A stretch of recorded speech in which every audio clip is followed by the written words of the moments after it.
I saw God. He's nothing like we expect. I should have died. I was driving back from a friend's house. Admittedly, it was far too late, and I was far drunker than I should have been. But with the ride home at just under 20 minutes and the expectation of an open road at 3 a.m., I figured it was worth the gamble. I wish I could give some dramatic lead-up to the crash. Honestly, though, even if I remember what happened, it would take away from the stark reality that life is oddly anticlimactic in that way. 1 second, you're going about your day. The next, darkness. No dazzling near-death montage. No slow-motion farewell. Sometimes, things are just over. The cops and paramedics later explained that a big rig had struck me.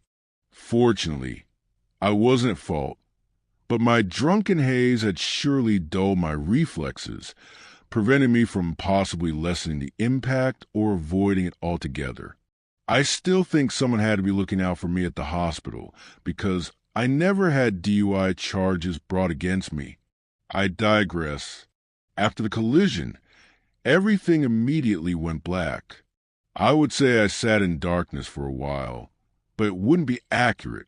If anyone can think of a way to describe experiencing nothing, it was that. And then, gradually, feeling came back to my body. The world around me slowly became a white blur that eventually formed into a crisp void. It was as if the universe had blinked out of existence only to slowly reform around me in its most basic state, one where nothing had been created yet. Consciousness returned in sluggish waves. My mind strained to answer the most basic questions. Before I could even ask, "Where am I?" I had to answer what "where am I" even meant. If you've ever been completely disoriented, you know how your mind scrambles to piece together reality in a desperate attempt to forge a larger, comprehensible picture. Problem is, I had no frame of reference for where I was. Even as my mind tried to catch up to my body, it searched for some kind of key to unlock the door of clarity, only to find that even in the deepest recesses of my mind, that key didn't exist. Great. I stood, and then, like a lightning bolt striking some repressed chord in my brain, everything returned to me. Who I was, where I was before the darkness, and the best answers I could give to my pseudo-philosophical questions.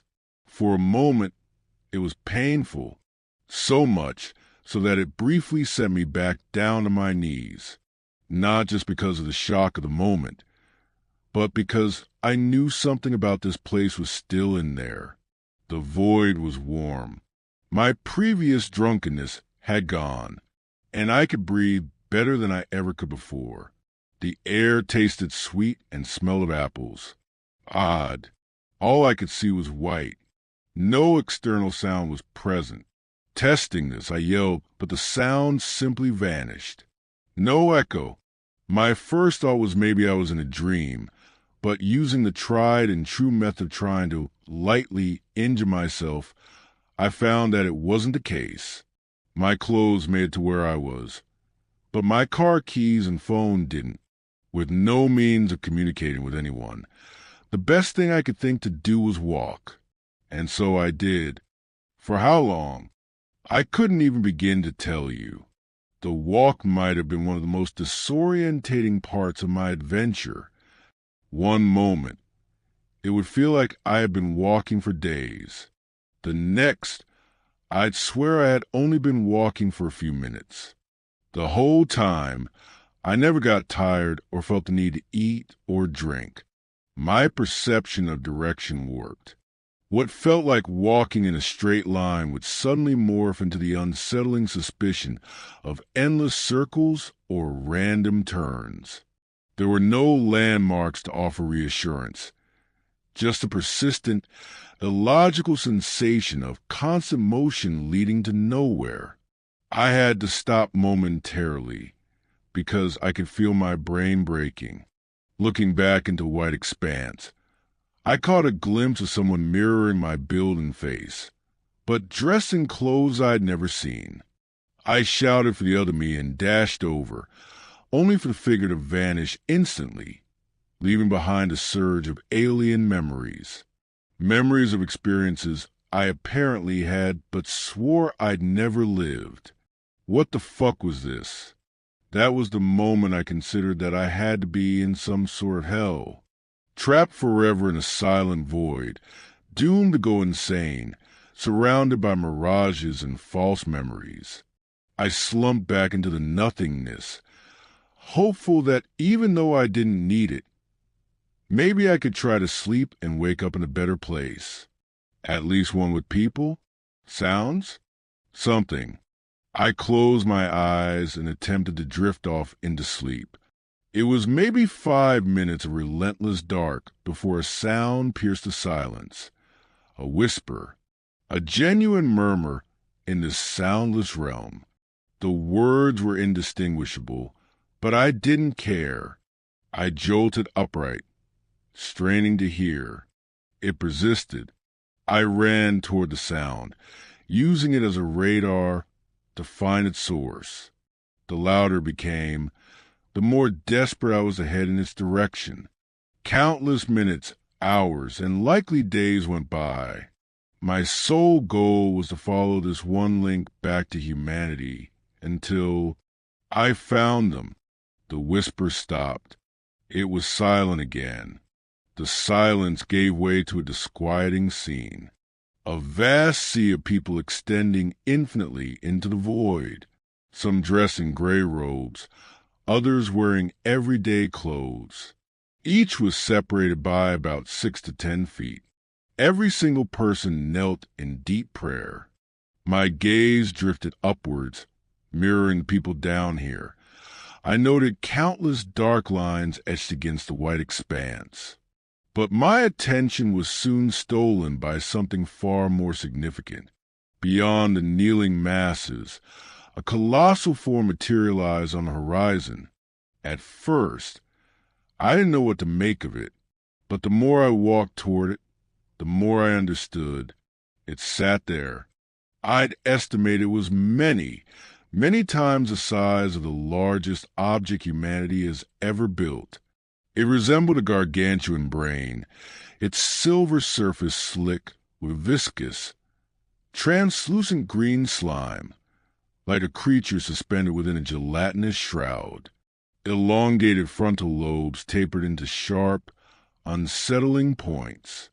Countless tentacles extended from its body far into the distance. 2 long eye stalks protruded from the top and bent back down to watch over the praying people. It never kept its gaze in one spot for long, but it certainly had more interest in some people than others. I looked around, and everyone stayed exactly where they were, praying toward this abomination. Instinctively, I shook the closest woman next to me. I tried to scream at her that we all needed to leave. I didn't know where to go, but this obviously wasn't safe. She didn't so much as flinch when I tried. No time, I noticed I had caught the thing's attention. I moved to the next man, and I got the same response. Another one. Again, nothing. The hell is wrong with all of you? I thought. There was no possible way everyone here was entirely unaware of the looming monster. I looked up, and those stalks were already over me. They stretched down until they were mere feet from my face. It made some deep, booming, unintelligible sound that almost resembled language before its tiny pupils dilated and flashed a bright light at me. I didn't want to stick around and find out the reason for its interest. I sprinted in the other direction, pure terror guiding my feet in a random direction. I thought that finding people would be my salvation, only to realize that everyone else who made it here had found themselves in hell. Naive as I was, I thought I could outrun the thing until I was lofted into the air. One of its many slimy tentacles had wrapped around my body and was slowly making its way up my neck and deep inside my nostrils. The black streaks closed in as I ascended into the sky. Only when we finally stopped did the horrifying truth reveal itself. They were people. Fucking people. Each was a lifeless puppet dangling from thick, invasive tentacles snaking into their nostrils. For some, apparently, that wasn't enough a creature. It had entered through their ear canals. For others, the tendrils opted to pierce directly through their eye sockets. I didn't know if anyone there was alive or dead. All I knew was that the bodies extended into the infinite as I looked out. As above, so below. Tentacles were branching off each other, constantly at work, continually bringing new people from the prayer pile into the sky with the rest of us. When I looked down, I could see some people being released, only for them to go straight back into prayer. I looked on in horror as tiny eye stalks emerged from the tentacle that had grabbed me. It looked deep into my eyes, and I could feel it reaching up my nasal cavity until it had penetrated my skull. I don't know how I didn't scream out in agony as it made contact with my brain. When it did, I assumed a horrific death wouldn't be far behind. My eyes rolled the back of my head, but instead of liquefying my brain or pulling squishy bloody chunks out through my nose, something amazing happened. I saw a cavalcade of colors. The entire spectrum of light, shades I didn't even know existed, danced before me. Strings of numbers and alien symbols flashed among them, forming equations, and somehow I could process it all. For each second I watched this display, massive repositories of information flowed through my mind, and I began to understand more than hundreds, maybe thousands, of minds could comprehend. The numbers and colors blended together to form images I could feel, images of me living past lives, not only as a human being, but all the way back to when we were single-celled organisms. Throughout all of time, every experience, every piece of knowledge, and every minuscule reaction to our world had been stored, and now it was all coming back. Much had changed through my experience, but there was one constant throughout it all, one force that was always guiding me beyond where I could see. More accurately, it guided us in our world in far too complex of ways for me to begin to understand, let alone relay. But one thing was clear. He had somehow built much of our experience. He somehow had been the reason we were here, and we were all always meant to come back. And the reason why became clear. He was God, not the God of the false stories they tell on our tiny little rock. No, the human mind, or at least the one we currently experience, is far too simple to understand something beyond creation, let alone even begin to conceptualize what such a being could be, or its purpose. See, we think in terms of ourselves. We believe such a being must look similar to us, think similarly to us, have goals that seem rather human. How naive. How do you explain a being that forms worlds using code and mathematics that our greatest quantum computers couldn't begin to calculate? A being that can communicate vast amounts of information through a precise showing of color so effectively that even someone who had never seen its displays before would always understand it perfectly? A being with an absolute understanding of our universe, down to its most minute principles. This not only allows such a being the ability to predict all future events perfectly, but also allows it to adjust those principles as it sees fit. I'm sure that even the form I saw wasn't truly what it looked like. It was simply my mind's best guess as to what I was seeing. The funny thing was, as I remained suspended there, absorbing this information, it became clear that I had been there before. We all have. We have all had these revelations and have been one of those people praying before him, hoping he would allow us to see just a fraction of what he knows, allowing for a glimpse into the infinite. Then, as abruptly as all this began, it was simply over. The void dissolved, replaced by a hospital room's stark, sterile white. Blurry shapes gradually sharpened into the mundane reality of medical equipment. My mind struggled to ask the fundamental questions of what happened and where I was. Of course, I didn't remember anything that happened. None of us do, and like everyone else, I would have moved on and gone on with the rest of my life. But recently, I've had these dreams. I call them dreams, though they feel like a continuous, unbroken experience that sometimes bleeds into the edges of my waking perception. In them, I'm back at that place, talking with a version of me I attempted to speak within the void. He tells me of my last experience there, and that time works in such a way that there's always a version of myself exploring, sometimes simultaneously. To prove it's real, I ask about things in my world. Things I have no business knowing, but with the understanding that a version of me with this vast knowledge should. Every single answer given to me has turned out to be true. I don't know where I heard this from, but someone suggested that our minds are almost like radios. Under the right conditions, we can tune into specific frequencies from outside our realm of existence. I don't know if that's what's happening here, but it fits. As I walk through this place in my dreams, more comes back.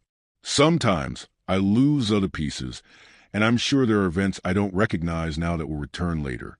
In fact, I'm almost certain that, given enough time, I won't remember any of it. It's a big reason I'm writing this down now. As I talk to my other self, he explains that he has this theory that there's a reason for all of this, that he has some purpose for all of us, but needs us to reach a point where we can understand what was meant to happen. That part still keeps me awake at night. But I suppose there's something that we need to have a certain amount of knowledge to do. There's a level that each of us has to attain to even begin to communicate with him on his level, let alone become what is needed. As for me, I don't think it was my time to stop learning in this form. At the same time, I can't help but think that my going through that and relaying it to all of you was part of his plan. The truth is, I'm not the only person to speak of their experience with death.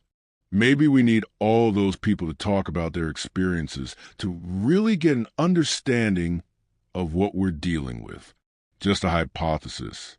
Still, though, the more I think about that place and my time there, the more questions I have. Honestly, it's been driving me kind of crazy, so I'm hoping that after I get this out, I'll be able to stop thinking about it for a while. I just can't shake the feeling that some bad events are coming down the pipeline, either. They always do, of course. But something says that a uniquely devastating event is coming for our species. I lost almost all of the information that flowed through me in that place, but I think something must have stuck. Some combined insight points to our world heading toward a truly awful experience. Think about it. This God never showed any signs of being particularly good or loving. Knowledgeable, yes. Yet, this same entity has overseen every mass extinction, every bombing, every act of human cruelty. The fact is, there's a lot of learning through pain. I've become more fearful, knowing what's out there, but not knowing what it desires. And yet, a good part of me still wants to go back. But that place has a grip on my mind like nothing else. I'd be lying if I said that knowledge wasn't absolutely intoxicating. Far beyond anything on earth could ever be. What more did I know? What does it want with us? Sometimes I lie awake just thinking about everything it could share. These are questions that a million of us wouldn't think of asking, and the answers a billion of us are dying to know. Knowing all that knowledge is just over the edge of death, and how easy it would be to just tip over. Let myself free fall back into the void, back into a place where I can beg for that fraction of a fraction. Don't worry. I plan on living until the day I die from natural causes. But it's something I live with, and it makes me question how many people that place sticks with on some deeper level. Many of us don't even know we want to return there, because in reality, we belong there. It's where all of us are destined to be. The one place we all know is at the end of our journey. I could go on forever with these questions, but there isn't enough time in the world to answer them. So I simply want to thank those who made it this far. You can't imagine how good it feels to get this off my chest. For those who have experienced something similar or had their own unique experiences on the other side, I'd love to hear from you as well. Please, take care of each other and yourselves. And remember, there's no need to spend too much time staring into the abyss. The abyss is already waiting for all of us.